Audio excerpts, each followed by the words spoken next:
ಎಲ್ಲರಿಗೂ ನಮಸ್ಕಾರ. ಎಲ್ಲರೂ ಹೇಗಿದ್ದೀರಾ? ಚೆನ್ನಾಗಿದ್ದೀರಾ ಅಂತ ಅಂದ್ಕೊಂಡಿದ್ದೀನಿ. ಹಾಗೆ ಇವತ್ತು ಯಾರ್ಯಾರು ಹುಟ್ಟುಹಬ್ಬ ಆಚರಿಸ್ಕೊತಿದ್ದಾರೋ ಅವರೆಲ್ಲರಿಗೂ ಹುಟ್ಟುಹಬ್ಬದ ಆರ್ಥಿಕ ಶುಭಾಶಯಗಳು.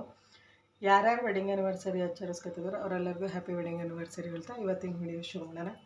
ವಿಡಿಯೋ ಶುರು ಮಾಡೋಕ್ಕಿಂತ ಮುಂಚೆ ದಯವಿಟ್ಟು ಯಾರ್ಯಾರು ಸಬ್ಸ್ಕ್ರೈಬ್ ಆಗದಲ್ಲೇ ವಿಡಿಯೋ ನೋಡ್ತಾ ಇದ್ದೀರೋ ಅವ್ರು ದಯವಿಟ್ಟು ಸಬ್ಸ್ಕ್ರೈಬ್ ಆಗಿ, ಹಾಗೆ ನನ್ನ ಯೂಟ್ಯೂಬ್ ಚಾನಲ್ಗೆ ಸಪೋರ್ಟ್ ಮಾಡಿ, ಲೈಕು ಶೇರು ಕಾಮೆಂಟ್ ಮಾಡಿ. ಸಬ್ಸ್ಕ್ರೈಬ್ ಆಗಿರೋ ಎಲ್ಲರಿಗೂ ಧನ್ಯವಾದಗಳು. ಬನ್ನಿ, ಇವತ್ತು ಚಿಕನ್ ರೆಸಿಪಿ ಮಾಡ್ತಾಯಿದ್ದೀನಿ. ಚಿಕನ್ ಚಾಪೀಸು. ನಾನಿಲ್ಲಿ ಚಿಕನ್ನು ಅರ್ಧ kg ಚಿಕನ್ ತೊಗೊಂಡಿದ್ದೀನಿ. ಚಿಕನ್ ಚಾಪೀಸಿಗೆ ಏನೇನು ಬೇಕಂತಂದರೆ ಒಂದು ಇಡೀ ಬೆಳ್ಳುಳ್ಳಿ, ಹಾಗೆ ಒಂದು ದಪ್ಪ ಸೈಜಿಂದು ಈರುಳ್ಳಿ ತೊಗೊಂಡಿದ್ದೀನಿ. ಒಂದು ಟೊಮೊಟೊ. ಖಾರ ನಿಮ್ಗೆ ಎಷ್ಟು ಬೇಕೋ ಅದನ್ನು ನೋಡ್ಕೊಂಡು ಖಾರ ತೊಗೊಳ್ಳಿ. ನಾನಿಲ್ಲಿ ಒಂದು ಇಡೀ ಅಥವಾ 10 ಹಸಿರು ಮೆಣಸಿನ್ಕಾಯಿ ತೊಗೊಂಡಿದ್ದೀನಿ. ಹಾಗೆ ಸ್ವಲ್ಪ ಶುಂಠಿ. ಬೆಳ್ಳುಳ್ಳಿ ಏನು ತೊಗೋತೀವಿ ಅದ್ರ ಅರ್ಧ ಭಾಗದಷ್ಟು ಶುಂಠಿ ತೊಗೋಬೇಕು. ಶುಂಠಿ ತೊಗೊಂಡಿದ್ದೀನಿ. ಹಾಗೆ ಚಕ್ಕೆ, ಲವಂಗ ಮತ್ತು ಮೆಣಸು ತೊಗೊಂಡಿದ್ದೀನಿ. ಚಕ್ಕೆ ಬಂದ್ಬಿಟ್ಟು 2 ಪೀಸ್ ತೊಗೊಂಡಿದ್ದೀನಿ. ಒಂದು 4-5 ಲವಂಗ ತೊಗೊಂಡಿದ್ದೀನಿ. ಒಂದು ಸ್ಪೂನಷ್ಟು ಮೆಣಸು ತೊಗೊಂಡಿದ್ದೀನಿ. ಈಗ ಇದ್ರ ಜೊತೆಗೆ ಹಾಗೆ ಸ್ವಲ್ಪ ಸಾಂಬಾರು ಸೊಪ್ಪು ಹಾಕಬೇಕು. ಸಾಂಬಾರು ಸೊಪ್ಪು ನೋಡಿ ಇಷ್ಟು, ಒಂದು ಇಡಿಯಷ್ಟು ಸಾಂಬಾರು ಸೊಪ್ಪು. ಇವಾಗ ಇದನ್ನು ನೀರು ಹಾಕ್ಕೊಂಡು ರುಬ್ಕೊಳ್ಳೋಣ. ಚಿಕನ್ ಚಾಪೀಸ್ ಮಾಡೋದು ಹೇಗೆ ಅಂತ ತೋರಿಸ್ತೀನಿ. ನಾನು ಇದನ್ನು ತುಂಬ ಸಾಫ್ಟಾಗಿ ನುಣ್ಣಗೆ ರುಬ್ಕೊಂಡಿಲ್ಲ, ಸ್ವಲ್ಪ ತರಿಯಾಗಿ ರುಬ್ಕೊಂಡಿದ್ದೀನಿ. ನೋಡಿ, ಫುಲ್ಲು ನುಣ್ಣಗೆ ರುಬ್ಕೊಂಡಿಲ್ಲ, ಸ್ವಲ್ಪ ಮಟ್ಟಿಗೆ ತರಿಯಾಗಿರಬೇಕು. ಅದಕ್ಕೆ ರುಬ್ಕೊಳ್ಳಿ ಸಾಕು. ಇವಾಗ ಚಿಕನ್ ಚಾಪೀಸ್ ಮಾಡೋದು ಹೇಗೆ ಅಂತ ತೋರಿಸ್ತೀನಿ. ಇವಾಗ ಪಾತ್ರೆ ಇಟ್ಟಿದ್ದೀನಿ. ಇದಕ್ಕೆ ಸ್ವಲ್ಪ ಎಣ್ಣೆ ಹಾಕ್ಕೊಳ್ಳೋಣ.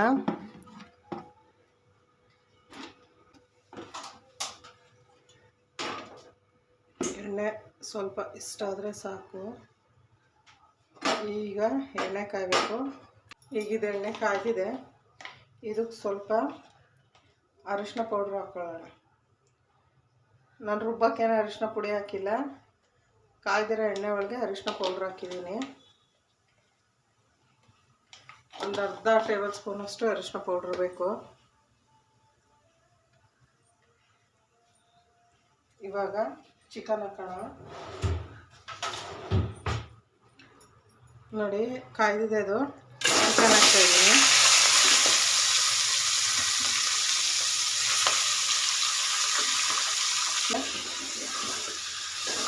ಈಗ 2 ನಿಮಿಷ ಇದನ್ನು ಹಾಗೆ ರೋಸ್ಟ್ ಆಗೋಕ್ಕೆ ಬಿಡೋಣ.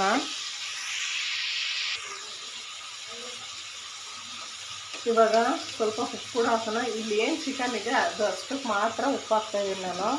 ಆಮೇಲೆ ಮತ್ತೆ ಉಪ್ಪು ಹಾಕ್ತೀನಿ. ಚಿಕನ್ ರೋಸ್ಟ್ ಆಗಿದೆ. ಇವಾಗ ಸ್ವಲ್ಪ ಉಪ್ಪು ಹಾಕಬೇಕು. ಉಪ್ಪು ಹಾಕಿದ್ರೆ ಚೆನ್ನಾಗದು ಚಿಕನ್ ಚೆನ್ನಾಗಿ ಉಪ್ಪನ್ನ ಹಿಡಿಯುತ್ತೆ. ನೋಡಿ, ಇವಾಗ ಇದಾಗಿದೆ.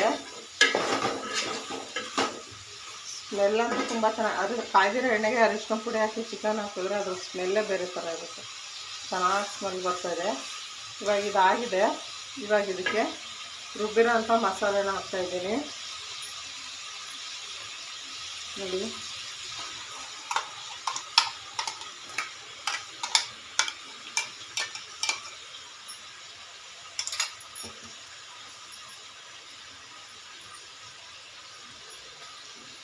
ಇವಾಗ ಇದು 1-2 ನಿಮಿಷ ರೋಸ್ಟ್ ಆಗಬೇಕು. ಅಂದರೆ ಹಸಿ ವಾಸನೆ ಎಲ್ಲ ಹೋಗೋವರೆಗೂ ಮೀಡಿಯಮ್ ಬ್ಲವಲ್ಲೇ ಇದನ್ನು ಬೇಯಕ್ಕೆ ಬಿಡಬೇಕು.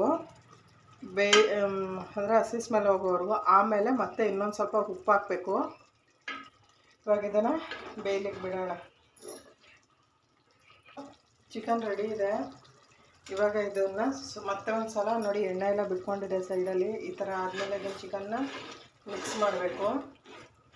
ಮಿಕ್ಸ್ ಮಾಡಿಬಿಟ್ಟು ಇವಾಗ ಉಪ್ಪು ಹಾಕೋಣ. ನಿಮಗೆ ಇದು ಸ್ವಲ್ಪ ಸಾಂಬಾರು ಥರ ಅಥವಾ ಸ್ವಲ್ಪ ಗ್ರೇವಿ ಥರ ಬೇಕು ಅಂದರೆ ನೀರು ಹಾಕ್ಕೋಬೋದು. ಫಸ್ಟೇ ಉಪ್ಪು ಹಾಕಿದ್ದೀನಿ.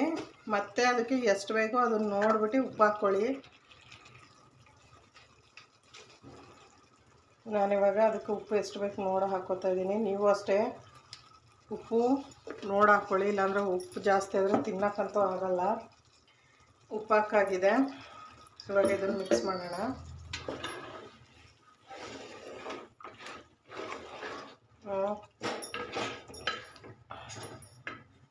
ಇವಾಗ ನೀರು ಕೂಡ ಹಾಕ್ತಾಯಿದ್ದೀನಿ.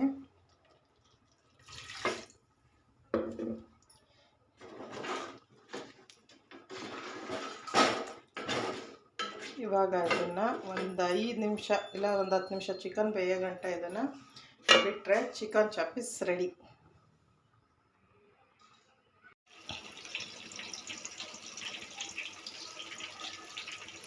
ಚಿಕನ್ ನೋಡಿ ಬೆಂದಿದ್ದಾಗಿದೆ. ಇವಾಗ ಇದನ್ನು ಗ್ಯಾಸ್ ಸ್ಟವ್ ಆಫ್ ಮಾಡೋಣ. Ready to eat. ನೋಡಿ ಎಷ್ಟು ಚೆನ್ನಾಗಾಗಿದೆ ಅಂತ ಅಂದರೆ ಅಷ್ಟು ಘಮ ಘಮ ಅಂತ ಇದೆ. ನೀವು ಒಂದ್ಸಲ ಟ್ರೈ ಮಾಡಿ, ಹೇಗೆ ಅನ್ನಿಸ್ತು ಅಂತ ಕಮೆಂಟ್ ಸೆಕ್ಷನಲ್ಲಿ ಕಮೆಂಟ್ ಮಾಡಿ. ಬಿಸಿ ಬಿಸಿಯಾದ ಚಿಕನ್ ಚಾಪ್ಸ್ ರೆಡಿ. ನೀವು ಒಂದ್ಸಲ ಟ್ರೈ ಮಾಡಿ, ಹೇಗಿತ್ತು ಅಂತ ಕಮೆಂಟ್ ಸೆಕ್ಷನಲ್ಲಿ ಕಮೆಂಟ್ ಹಾಕಿ. Thank you for the watching video. ಧನ್ಯವಾದಗಳು.